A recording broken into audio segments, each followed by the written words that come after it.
Hi, I am Ntsiki Mkhize, and we are here at the PSASA's 14th Annual Speakers Convention, and I'm sitting with Joni Peddie. Now, Joni Peddie, you just gave a whole talk around sleeping the Swiss Army knife. Tell us a little bit more about that. So it's really the epicenter of your well-being, Ntsiki. One of the phrases I love to use is health is your real wealth.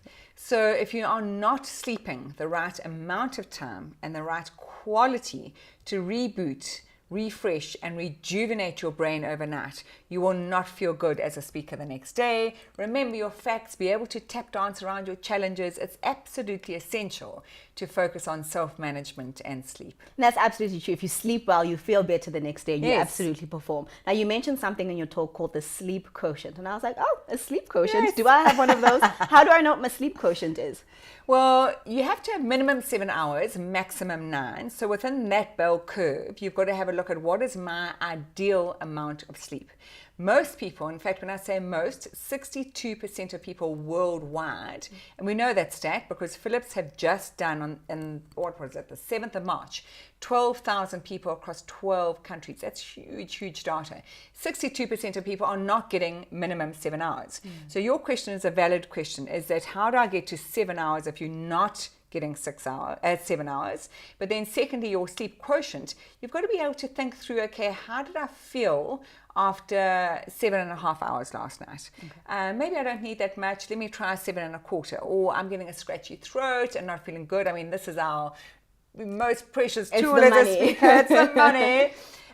So maybe I need 8 hours now because I'm really a bit run down. I've been doing some traveling, late night gigs, etc., etc. So I need to boost that 7.5 hours to 8. So your sleep quotient is the question. It's a really good question.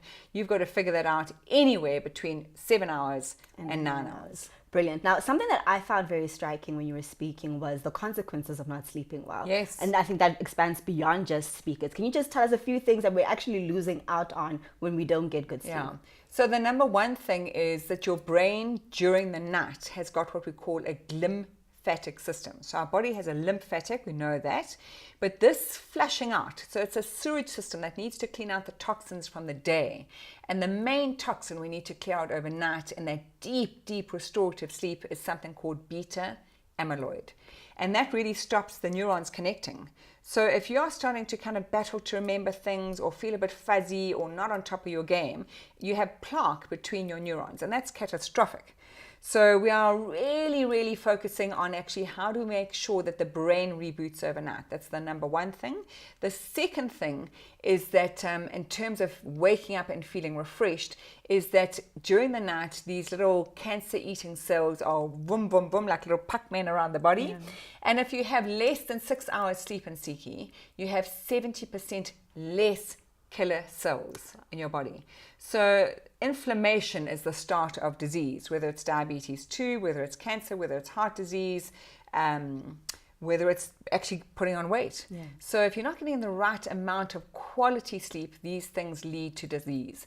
And the latest stat actually is that 7 out of 15 diseases are linked to insufficient sleep. That's shocking. It is. It really is shocking. So it's really about when you're sleeping, your body takes that time to rejuvenate and to heal, which is really important. Now, for someone watching this going, that's brilliant. Yes. What do I do now? Some quick tips on how we sleep better. Okay, so as speakers, you have to start wearing the red tinted glasses to block out the white light that goes into the pineal gland that says, hey, you know, if there's white light, we won't produce melatonin.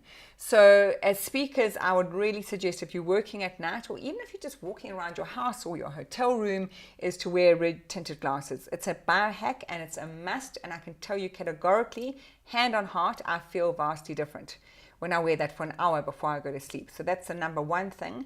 The second thing is I really strongly suggest that we put away our business books at night and we get back into reading a novel. Yeah. So I just finished 2 great novels. In fact, I feel like I've lived with them. One was Phil Knight, Shoe Dog, and the second was Michelle Obama, Becoming.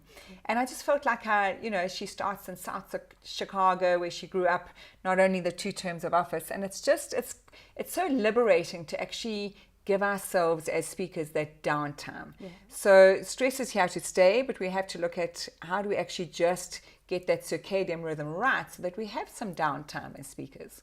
Thank you for that. That's absolutely brilliant, especially when we're traveling so much and there's so much demand on you as a speaker. Yes. You're constantly giving of yourself the entire Exactly. day. So that sleep Exactly. time is quite important. Thank you very Exactly. much for all that insight. Pleasure, Ntsiki. Great to chat again.